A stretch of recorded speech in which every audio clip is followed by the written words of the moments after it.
Hello, I'm Lucy Hawkins. Good to have you with us. Nicolas Maduro has arrived in New York hours after President Trump announced the US had captured Venezuela's president after launching strikes on the country. A social media page run by the White House posted this video you can see here. It shows Mr. Maduro entering the Drug Enforcement Administration headquarters in New York. It was posted alongside the comment, "Perp walked." Now, that's an expression for the public display of an alleged perpetrator of a crime by law enforcement officials.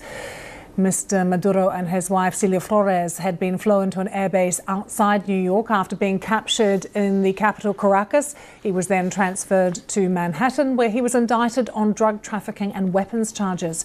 US reports say he is spending the night at the notorious Metropolitan Detention Center in Brooklyn. Now, that's a facility that has handled many high-profile cases, including rapper R. Kelly, the Jeffrey Epstein associate Ghislaine Maxwell, and most recently, Sean Diddy Combs. Mr. Maduro had been taken to Guantanamo Bay in Cuba before being flown to New York. US officials releasing this photo you can see of him here on board the USS Iwo Jima as it headed to Cuba. Due to make his first federal court appearance, we understand, on Monday. In the coming hours here on BBC News, we will bring you all the latest reaction and analysis from our expert guests and the BBC's range of correspondents here and abroad. So we start our coverage with our world news correspondent, Joe Inwood. It was a sight not seen since the Cold War, a Latin American city under US fire. In the dead of night, bases across Venezuela were struck in a huge coordinated strike. Terrified people, some thinking it was an earthquake, soon realised they were under attack. But this was not designed to be the start of a prolonged campaign, but rather cover for an operation to capture Venezuela's president. A few hours later, this extraordinary image was released by President Trump. Nicolas Maduro, who just a few hours before had ruled over tens of millions of people in US custody on board the USS Iwo Jima. It was dark and it was deadly, but captured along with his wife, Celia Flores, both of whom now face American justice. For more than a decade, Nicolas Maduro had ruled over Venezuela. He had overseen an authoritarian regime. Just over a year ago, he claimed victory in highly disputed elections.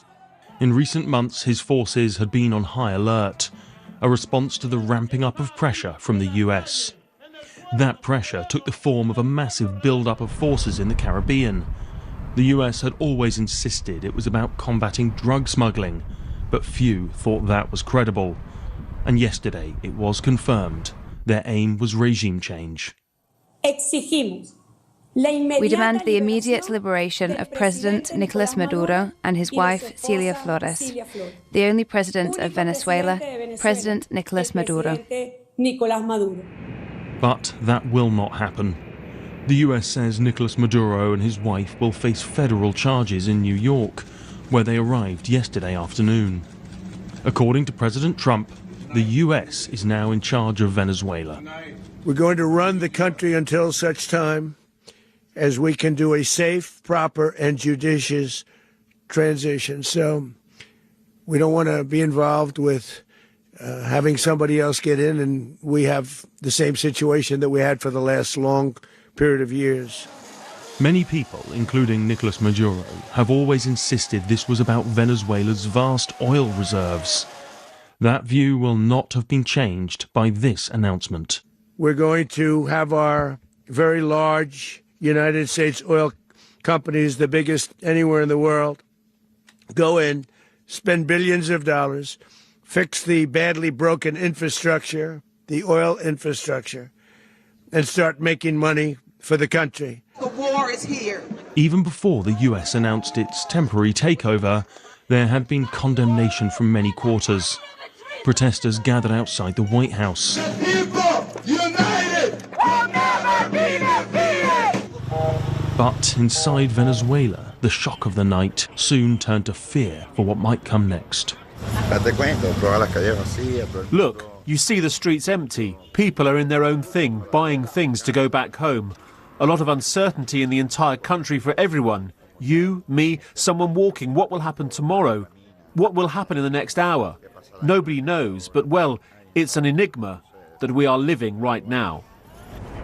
Late last night, the convoy carrying Nicolas Maduro and Cilia Flores arrived at the Drug Enforcement Agency offices in New York, where they will be charged with multiple offences.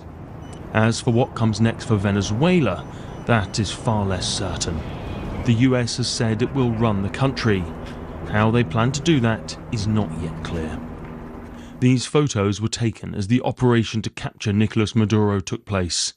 It is hard to overstate the importance of these events. It feels like the world is at a turning point. The question is, in which direction? Joe Inwood, BBC News.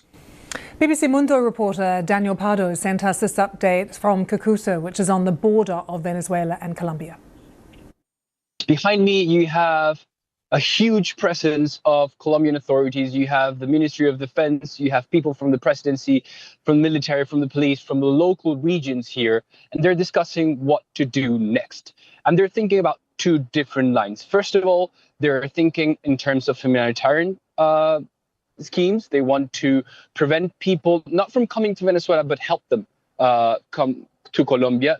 Bear in mind that Colombia is the most affected country in the region from what happens in Venezuela. 1/3 of the 8 million Venezuelans who fled the current country during the economic and political crisis are here in Colombia. So there's huge concern in the country for what comes next. And then the other line that they're trying to tackle is the armed groups that are settled here. Bear in mind that in this border, which is huge and very porous, you have armed groups from the guerrillas of Colombia, from narco-paramilitaries, and from drug dealers. All of those groups right now are trying to fill in the vacuum power that came out of Venezuela's and Maduro's capture. So it's very likely that we're going to see an increase of violence in this region. And this is what the Colombian authorities are trying to build up for.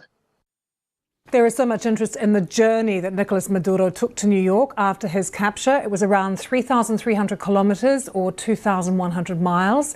And the BBC News Live page has this map which shows you the journey. Flown out of the capital, Caracas, on a US helicopter in the early hours of Saturday morning and taken aboard a US warship at an unknown location in the Caribbean Sea. Later, flown to Guantanamo Bay US Naval Base in Cuba, then transferred to another plane to head to Stewart Air Force Base in New York State's Orange County.